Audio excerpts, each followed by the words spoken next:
I started working at the animal shelter, and was the executive director when I retired, and I worked at the shelter for 38 years. And all through those years, I was a breeder of dogs. It was not anything that I hid in the closet and didn't tell anyone about. And I actually raised Portuguese water dogs, and that's the breed I have today. I've had them for 35 years, and I just love them to pieces. And you will not find one of my animals or any good breeders, puppies, or even adult dogs in an animal shelter unless there was an emergency. So we have a small breeding program, and at the moment we have 10 dogs that live with us. And you might think that's a lot, but 4 of them are senior citizens, so they just sort of like hang out and so forth. And then we have some younger dogs, some that are just growing up and so forth. And in our program, we do breed. We usually have maybe 3 litters a year.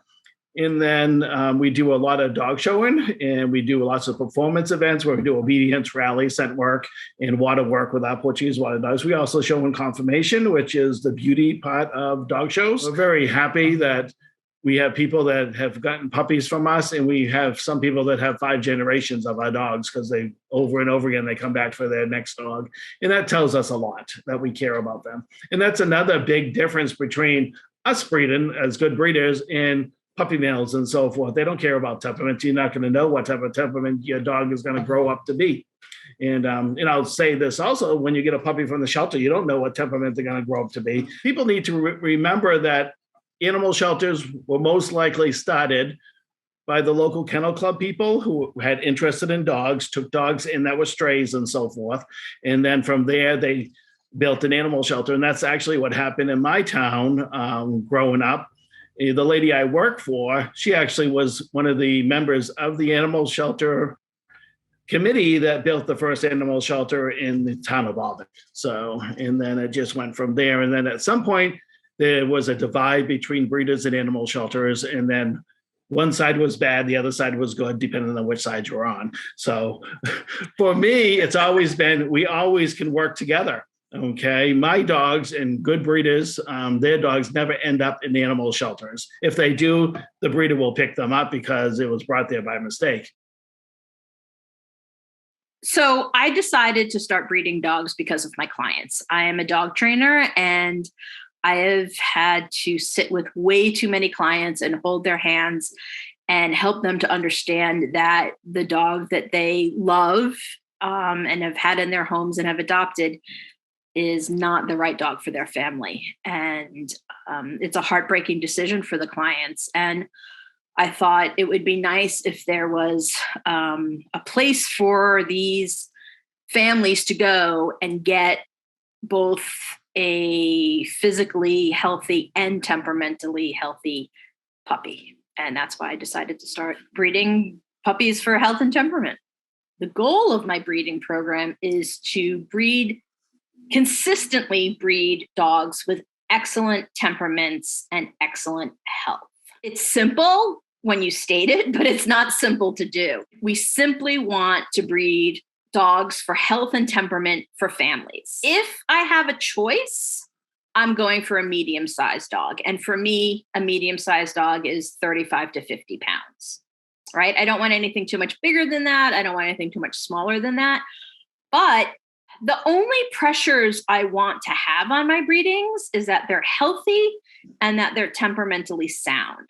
So when you start pigeonholing yourself by size or coat type, I think you may sacrifice on the temperament or the health. And so while if I have absolutely all my choices of everything possible, I will also go for a low shedding, medium-sized dog. But those really aren't that important to me. The most important things is health and friendliness. Because I have a facility, I have a boarding facility. One of the things that I was really interested in doing is we would, when the area shelters would get in a pregnant mama dog, and we would raise the puppies until they were 8 to 10 weeks old. And the shelter was, in charge of their vaccinations and their deworming and all that stuff. But we would raise them. And what we would do is we would, once they're 6 weeks old and have their first rounds of vaccinations, we would set them up in the lobby. And all of the clients that are coming in for training classes or for dropping off their dogs would meet these puppies, and they'd bring their kids on the weekends and the kids would play with them. So while it wasn't ideal because it wasn't a home, it was still a better environment to raise a litter of puppies in than, say, maybe the shelter could have provided. And we were able to do a lot of socialization, a lot of early training. We had 2 rounds of something we called Puppy Olympics when we had a really big litter of like 10 or 12 puppies. Each trainer was assigned a puppy to train like 5 different things. And then we would, yeah. And then we had the Puppy Olympics. So the puppies they got training, they got socialization, they met other dogs, not just their litter mates. And it was just a lot of fun. And we've raised over 300 dogs that way. And then they go back to the shelter, right? And then the shelter, once they're 8 to 10 weeks old, the shelter takes them back, does their spay neuter, and adopts them out into the community. So our only job is to raise them up until they're ready to go into their forever homes. So it's awesome. So this is Mama Zephyr, and Kasha is in the middle, and Maxie is next to Kasha, and that's 2 of the puppies from Zephyr's last litter. And Maxie does not live with us. She lives with a wonderful family with 2 young children. And she's just visiting us for a week because I think they went to Universal Studios. So it's lovely that one of the puppies we bred gets to come back and stay with us for a few days every, a couple of times a year. So I have had 2 litters of puppies. The first litter of puppies just turned 2. And the dad was actually a purebred dog who was super friendly, super accomplished, and really wonderful. And the first litter of puppies had 6 puppies, and they're all in wonderful homes and doing really well. In fact, the girl who lives locally from the first litter, lives with my best friend, is the puppy that I'm getting ready to breed this year. So we're in the process of completing her health checks right now and looking for a sire for that litter. And that has also been a challenge, finding the right sire. And then the second litter of puppies are just 10 months old now, and they're all in homes. They have a different sire. And I have kept one of those. So I have a female from the second litter who is stayed with me. She was my keeper puppy, as we say. So they're a little bit on the shyer side, which was a surprise. But, genetics is tough. It's challenging. So I don't know that I'll breed any of the dogs from that second litter, but we'll see. My name is Ayoka Bubar. I am the primary, owner person involved in Geschichte Rottweilers. And my goal is to provide healthy, temperamentally sound Rottweilers for pet, sport, and show homes. Right now, I have 2 dogs. They are mother and daughter. I have Epic, who is 8.5 years old. And I have her daughter, Saga, who is about 4.5 years old. Well, I have a mentor that I work with. She's the one that bred, was a co-breeder. So breeders work together often, very frequently, mentors and mentees. So her and her mentor bred the first, the litter that Epic was in.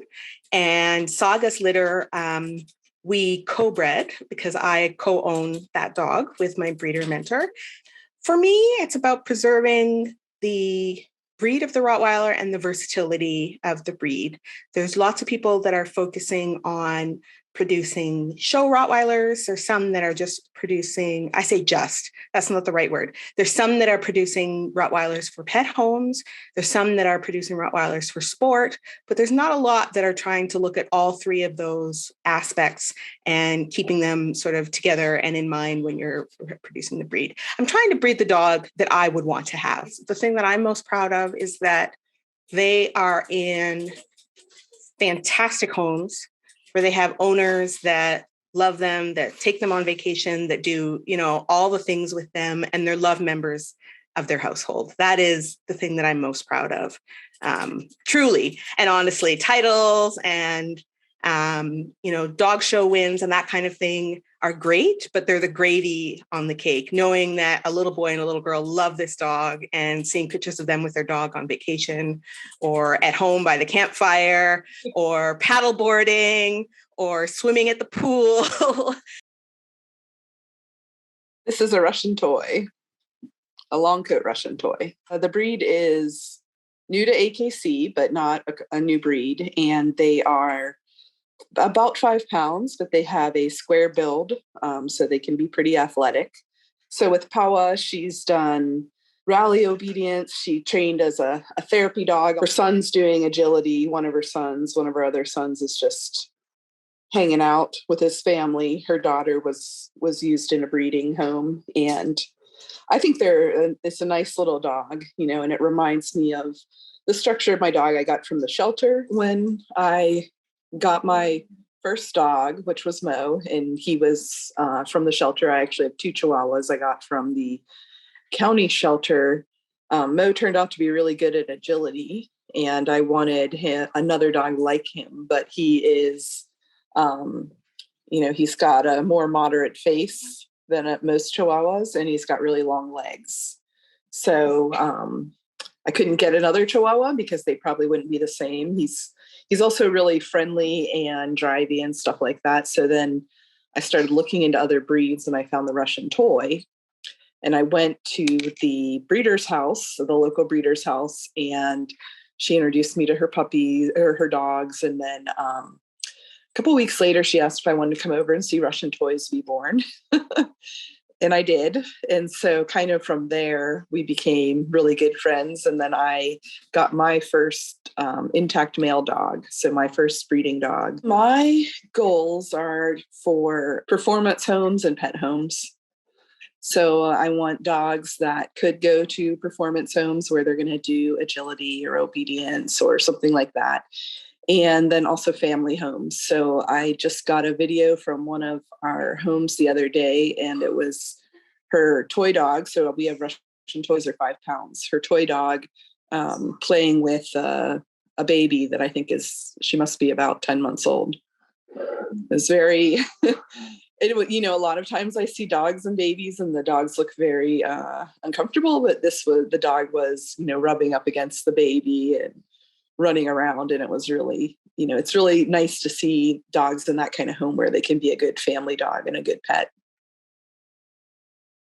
Chinooks are a breed that originated in the US, which is fairly rare in terms of overall dog breeds. They're actually the state dog of New Hampshire, and they began as effectively sled dogs. So something that's really special about Chinooks is they're sort of jack of all trades dogs. They are flexible and versatile enough to do almost any dog sport, but really what they get out of it is interacting with their person. So anything you choose to do with them, they tend to be happy to want to do with you. Chinooks are a very rare breed. We estimate there's around 1,100 in the world. And part of finding the breed and realizing that the characteristics of it were really exactly what I was looking for to match my lifestyle and the type of dog that I wanted in it, you sort of get sucked into a really wonderful community, and also the realization that there are not very many Chinooks out there.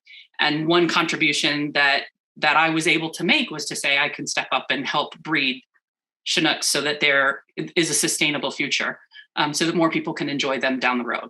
My breeding program is focused on producing active family companions. And I want them to be dogs that integrate seamlessly into their new homes and become essential partners for their people. My first litter will be 13 years old in July, so 12 and a half years. I personally am connected to anywhere from 1 to maybe 3 or 4 litters a year on average. I'm kind of just winging it based on my memory of the last few years. So that's either litters I have in my own home, or where a puppy owner of mine is having a litter, or where a puppy owner has a male that is being used at stud for another breeder. So that would, somewhere between maybe 1 and 5 litters a year, depending on the year, I would be related to. And that means that I actually moved from the suburbs to the country so that I was not in a place that had dog limits anymore. So if I needed to take puppies back at any point in time, I would be able to do that without being in violation of town ordinances.